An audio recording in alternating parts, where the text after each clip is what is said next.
বন্ধুরা, একটু কল্পনা করুন তো মাঝরাতে আপনার বাগানে সূর্যের আলো এসে পড়ছে। কোনো জাদুকরী ঘটনা নয়, বরং মহাকাশ থেকে সরাসরি সূর্যের আলোকে আপনার উঠানে নামিয়ে আনা হচ্ছে একটি অ্যাপের ক্লিকে। শুনতে সায়েন্স ফিকশন সিনেমার মতো মনে হলেও রিফ্লেক্ট অরবিটাল নামক একটি স্টার্টআপ কোম্পানি দাবি করছে তারা টাকার বিনিময়ে আপনার রাতকে দিন করে দেবে। কিন্তু এই আলোর ঝলকানির আড়ালে লুকিয়ে আছে ভয়ঙ্কর সব গোপন রহস্য এবং বৈজ্ঞানিক জটিলতা। আজ আমরা এই মহাকাশ আয়নার পুরো পোস্টমর্টেম করব একদম বিস্তারিতভাবে। ভিডিওটি শেষ পর্যন্ত দেখুন, কারণ এমন কিছু তথ্য আপনি জানবেন যা আপনার রাতের ঘুম উড়িয়ে দিতে পারে। আলোর তীব্রতা, এটি কি আসলেই ভরদুপুরের রোদের মতো হবে? আমরা যখন সূর্যের আলোর কথা বলি তখন আমাদের মাথায় আসে কড়া রোদ, যা আমাদের শরীরকে উত্তপ্ত করে। কিন্তু মহাকাশের এই আয়না থেকে আসা আলো কি তেমন হবে? বৈজ্ঞানিক হিসাব অনুযায়ী মেঘমুক্ত আকাশে ভরদুপুরের সূর্যের আলোর তীব্রতা থাকে প্রায় 1,00,000 লাক্স। কিন্তু রিফ্লেক্ট অরবিটাল বলছে তাদের আয়না থেকে প্রতিফলিত আলোর উজ্জ্বলতা হবে পূর্ণিমার চাঁদের চেয়ে প্রায় 40 থেকে 50 গুণ বেশি। এর মানে হলো এটি বৈজ্ঞানিক এককে প্রায় 10 থেকে 20 লাক্সের মতো হবে। সহজ কথায় বললে এটি ভরদুপুরের কড়া রোদ হবে না, বরং হবে একটি উজ্জ্বল গোধূলি বা বিকেলের আলোর মতো। এই আলোতে আপনি অনায়াসে আউটডোর গেম খেলতে পারবেন, বই পড়তে পারবেন বা নির্মাণ কাজ চালিয়ে যেতে পারবেন। কিন্তু এই আলোতে আপনার গায়ের চামড়া পুড়বে না বা আপনি সূর্যের মতো তাপ অনুভব করবেন না। এটি মূলত একটি বিশাল মহাকাশীয় টর্চ লাইট হিসেবে কাজ করবে। 2. আলোর সীমানা। কেন এটি শুধু আপনার একার উঠানে ফেলা সম্ভব নয়? অনেকেই ভাবছেন ফোনে ম্যাপ বের করে নিজের বাড়ির ওপর ক্লিক করলেই লেজার লাইটের মতো শুধু আপনার মাথায় আলো পড়বে। কিন্তু পদার্থবিজ্ঞানের নিয়ম অনুযায়ী এটি অসম্ভব। স্যাটেলাইটটি পৃথিবী থেকে প্রায় 5 থেকে 6 কিলোমিটার উপরে অবস্থান করবে। সেখান থেকে যখন আলোর রশ্মি পৃথিবীর দিকে আসবে তখন সেটি বায়ুমণ্ডলের বিভিন্ন স্তরে ধাক্কা খেয়ে চারদিকে ছড়িয়ে পড়বে। কোম্পানিটি তাদের গাণিতিক মডেলে দেখিয়েছে যে এই আলোর বিম বা বৃত্তের ব্যাস হবে কমপক্ষে 5 কিলোমিটার। এর মানে খুব পরিষ্কার, আপনি যদি আপনার নিজের বাড়ির জন্য আলো অর্ডার করেন তবে আপনার পুরো পাড়া, এমনকি পাশের কয়েকটা গ্রামও সেই আলোতে আলোকিত হয়ে যাবে।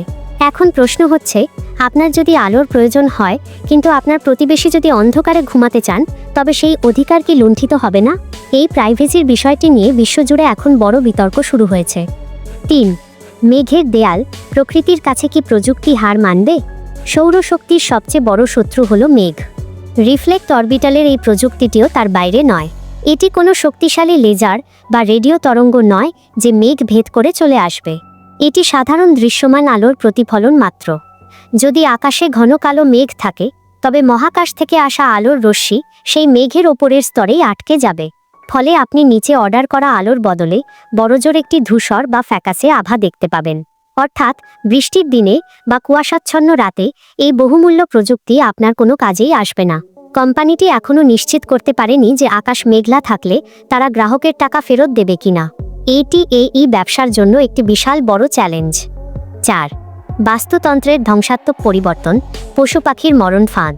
পৃথিবীর প্রতিটি প্রাণী এবং কীটপতঙ্গ কোটি কোটি বছর ধরে একটি নির্দিষ্ট জৈবিক ছন্দে বিবর্তিত হয়েছে, যাকে বলা হয় সার্কাডিয়ান রিদম। পাখিরা রাতের অন্ধকার দেখে বিশ্রাম নেয় এবং নক্ষত্রের অবস্থান দেখে দিক নির্ণয় করে। হঠাৎ করে মাঝরাতে যদি আকাশে 5 কিলোমিটার জুড়ে তীব্র আলো জ্বলে ওঠে তবে পরিযায়ী পাখিরা পুরোপুরি দিকভ্রান্ত হয়ে পড়বে। তারা মনে করবে দিন হয়ে গেছে এবং উড়তে উড়তে একসময় ক্লান্ত হয়ে হার্ট অ্যাটাক করে মারা যেতে পারে। সমুদ্রের কচ্ছপরা ডিম পাড়ার পর ছোট বাচ্চারা চাঁদের আলো দেখে সাগরের দিকে যায়।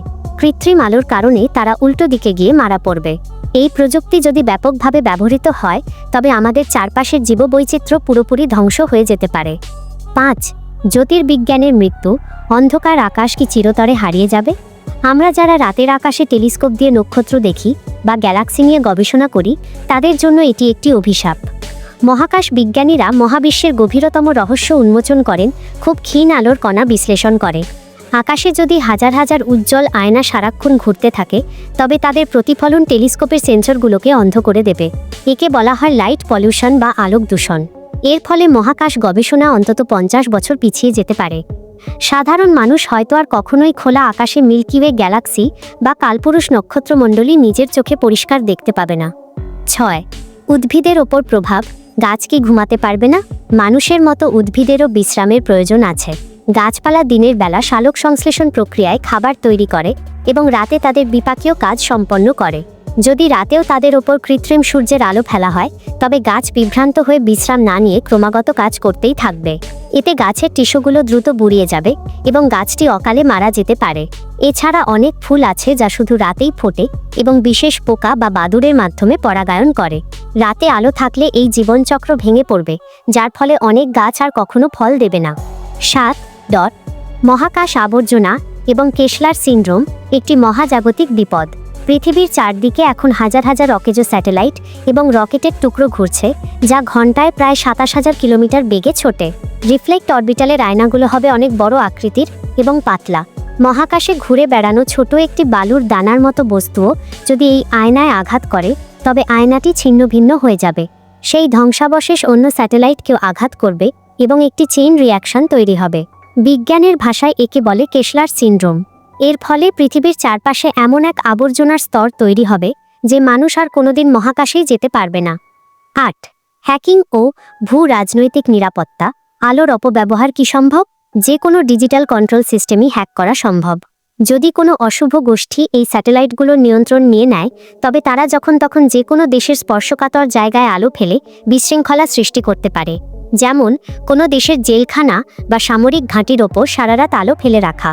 এমনকি যদি অনেকগুলো আয়নার আলোকে একটি নির্দিষ্ট বিন্দুতে ফোকাস করা হয় তবে সেই জায়গার তাপমাত্রা নাটকীয়ভাবে বেড়ে যেতে পারে। যদিও কোম্পানিটি বলছে এটি নিরাপদ, কিন্তু যুদ্ধের সময় এই প্রযুক্তিকে অস্ত্র হিসেবে ব্যবহারের সম্ভাবনা উড়িয়ে দেওয়া যায় না। 9. গতির চ্যালেঞ্জ। আলো কি এক জায়গায় স্থির থাকবে? স্যাটেলাইটগুলো মহাকাশে স্থির দাঁড়িয়ে থাকে না। পৃথিবীকে প্রদক্ষিণ করার সময় তারা অত্যন্ত দ্রুত গতিতে ছোটে। এর ফলে একটি স্যাটেলাইট আপনার মাথার ওপর বড়জোর 4 থেকে 5 মিনিট অবস্থান করতে পারবে।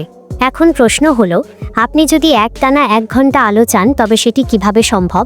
কোম্পানি বলছে তারা অনেকগুলো স্যাটেলাইটের একটি নেটওয়ার্ক ব্যবহার করবে। একটি স্যাটেলাইট চলে যাওয়ার সাথে সাথে আরেকটি তার জায়গা নেবে। এই হ্যান্ডওভার প্রক্রিয়াটি অত্যন্ত জটিল এবং এর জন্য নিখুঁত সফটওয়্যার ইঞ্জিনিয়ারিং প্রয়োজন। যদি সামান্যতম ভুল হয় তবে আলো আপনার উঠান ছেড়ে কয়েক কিলোমিটার দূরে চলে যাবে। 10. আন্তর্জাতিক আইন ও নৈতিকতা। আকাশ কি কারো ব্যক্তিগত সম্পত্তি? 1967 সালের আউটার স্পেস ট্রিটি অনুযায়ী মহাকাশ মানবজাতির সাধারণ সম্পদ। কোনো দেশ বা ব্যক্তি এর মালিক হতে পারে না। কিন্তু কোনো কোম্পানি কি আমাদের রাতের অন্ধকার কেড়ে নেওয়ার অধিকার রাখে? যদি এই আলোর কারণে কোনো দেশের কৃষিকাজ বা পরিবেশের ক্ষতি হয় তবে সেই দায়ভার কে নেবে? আন্তর্জাতিক আদালতে এই বিষয়ে এখনও কোনো স্পষ্ট আইন নেই। এটি কি বড়লোকি বিলাসিতা নাকি সাধারণ মানুষের প্রয়োজন, সেই প্রশ্ন এখন বড় হয়ে দাঁড়িয়েছে। বন্ধুরা, মহাকাশ আয়নার এই প্রযুক্তিটি যেমন রোমাঞ্চকর, এর পেছনে থাকা 10টি কারণ আমাদের চোখে আঙুল দিয়ে দেখিয়ে দেয় যে প্রকৃতির বিরুদ্ধে যাওয়া কতটা ঝুঁকিপূর্ণ হতে পারে। আপনি কি মনে করেন টাকার বিনিময়ে আকাশ থেকে আলো কেনা কি ঠিক হবে? আপনার মূল্যবান মতামত কমেন্টে অবশ্যই জানান। আমাদের এই বিস্তারিত ভিডিওটি ভালো লাগলে লাইক দিন এবং এই ধরনের অজানা বিজ্ঞান নিয়ে আরও জানতে আমাদের চ্যানেলটি সাবস্ক্রাইব করে রাখুন। দেখা হবে পরের ভিডিওতে।